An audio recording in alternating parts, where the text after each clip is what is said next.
Welcome to English Histoverse. This is the place where history comes alive. We tell real stories of real people, stories that will move you, stories that will inspire you. Today we are telling the story of Marie Curie, a woman who was told she could not, but did it anyway. Imagine a young girl. She is sitting alone in a cold room. A small candle is burning on the table. She is reading a book, but she is not allowed to. The government has made it illegal for women to study, but she reads anyway. That girl would one day change the world. She would win not one, but 2 Nobel Prizes. She would discover 2 new elements. She would open doors that no woman had ever opened before.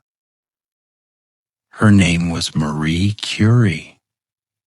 1867. The place was Warsaw, Poland. But Poland did not really exist at that time.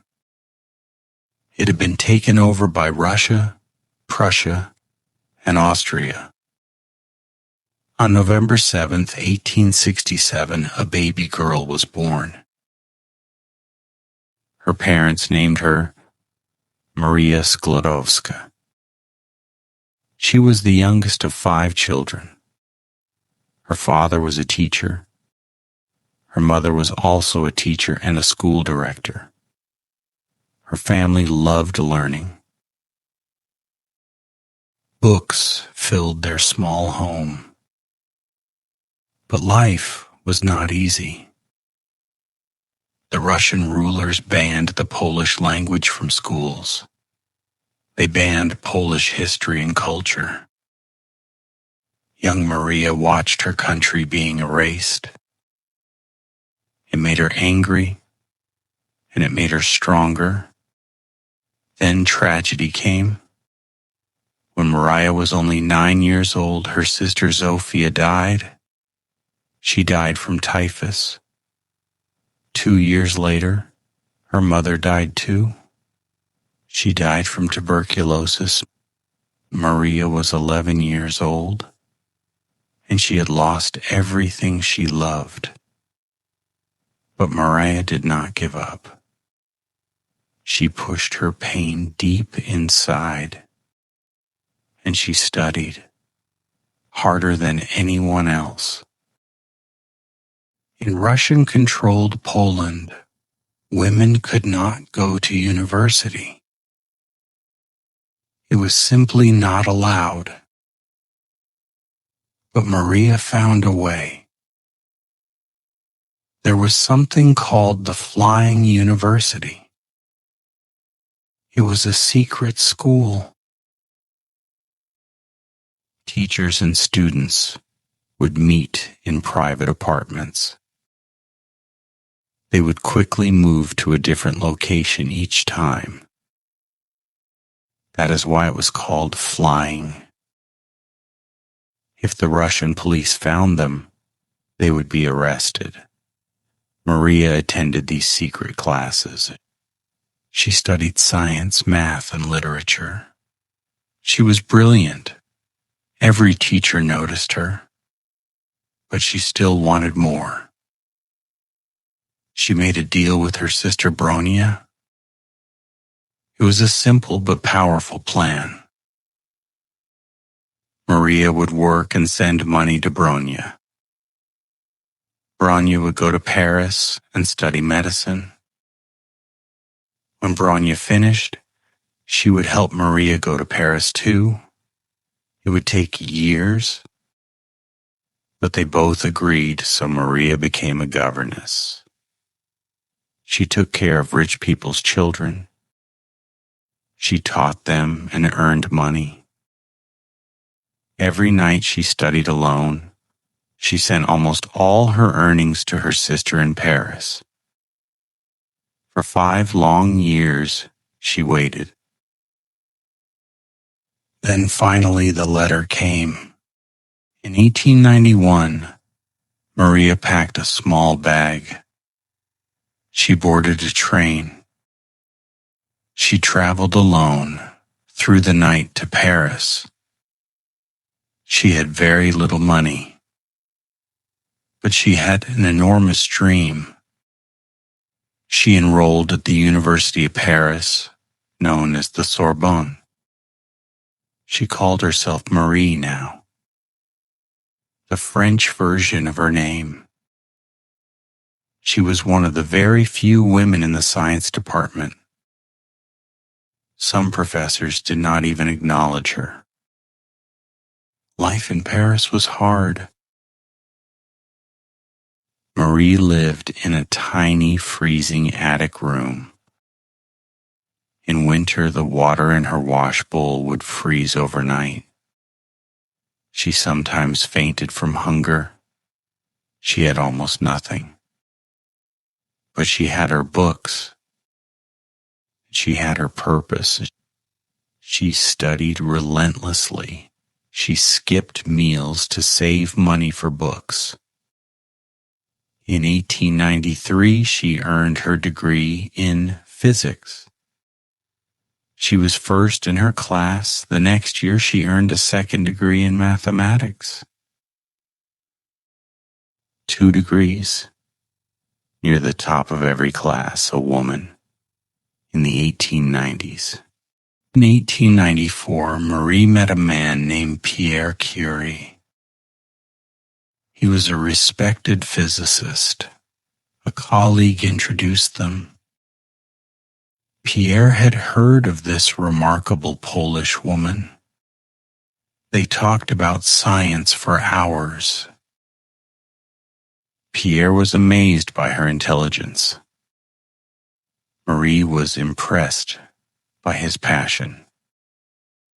They quickly became friends. Then they became something more. In 1895, Pierre and Marie got married. It was a quiet ceremony. No white dress, no big celebration. Marie wore a dark blue dress. She chose it because she could wear it again in the laboratory. They were not just husband and wife. They were partners. Equal partners. Pierre told everyone, "Marie is my equal, my superior even." That was extraordinary for a man to say in 1895. Marie was fascinated by something strange. A scientist named Henri Becquerel had discovered that uranium releases invisible energy. Nobody understood it yet. Marie wanted to find out why. She tested hundreds of minerals. She measured their energy with precise instruments. She noticed something incredible. Some minerals released more energy than uranium alone. That meant there had to be something else inside, something unknown. She coined the word radioactivity. She was the first person in history to use that word. She and Pierre worked together. Their laboratory was a leaking cold shed. It was barely a room. A foreign chemist once visited. He called it a cross between a stable and a potato cellar.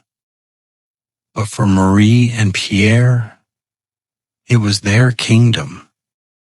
They processed enormous amounts of pitchblende ore.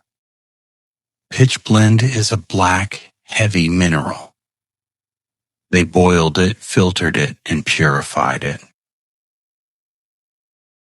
For 4 years, they did this work, day after day, month after month.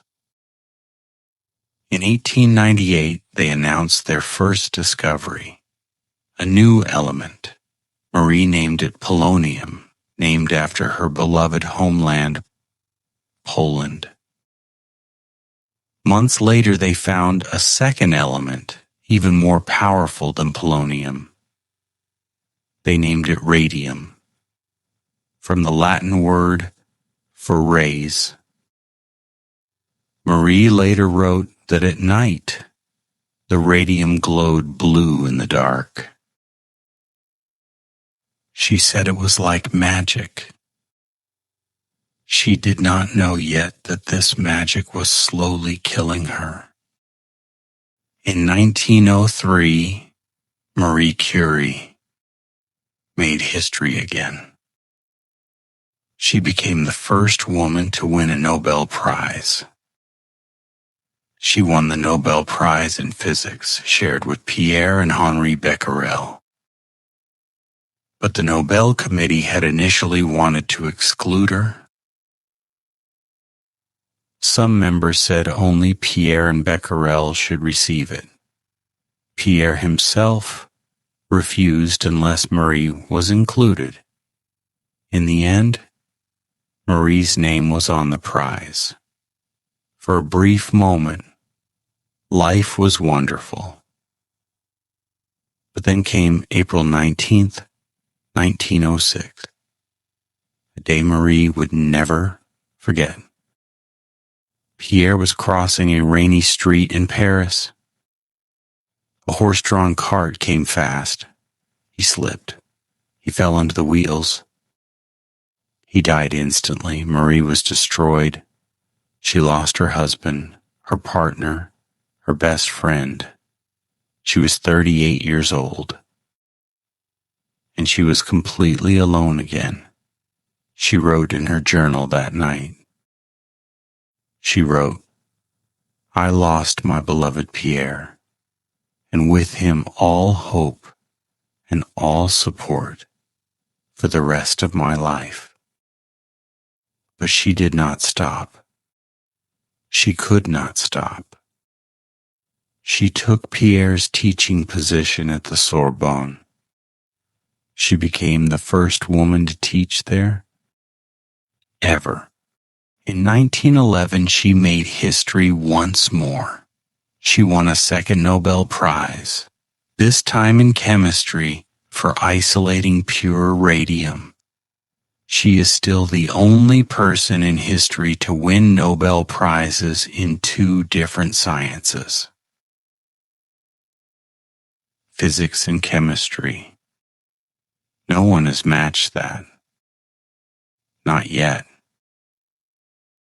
During World War I, she did something extraordinary.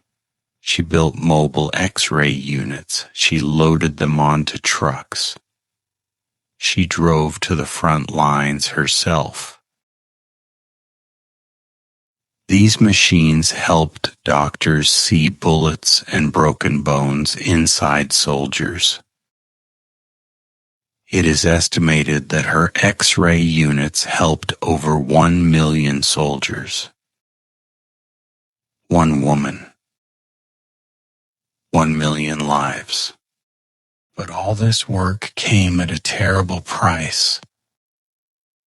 Marie had spent decades working with radioactive materials.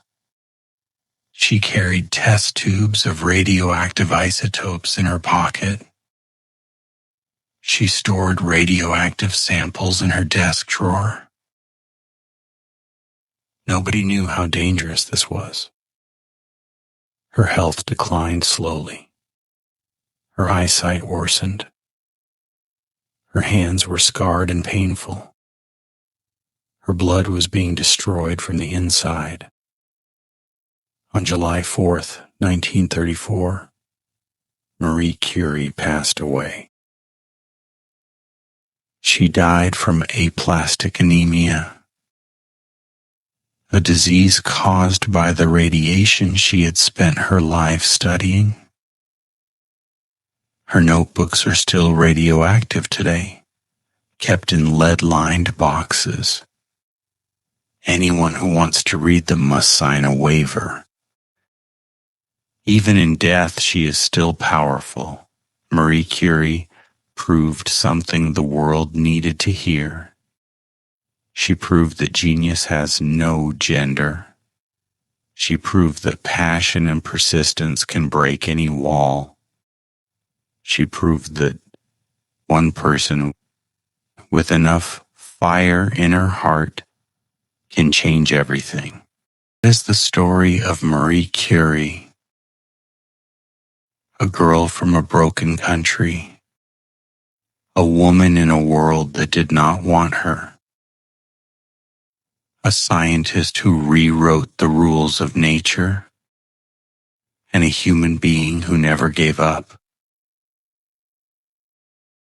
If this story moved you, let us know in the comments. Tell us, what did you find most inspiring about Marie Curie? We would love to hear from you.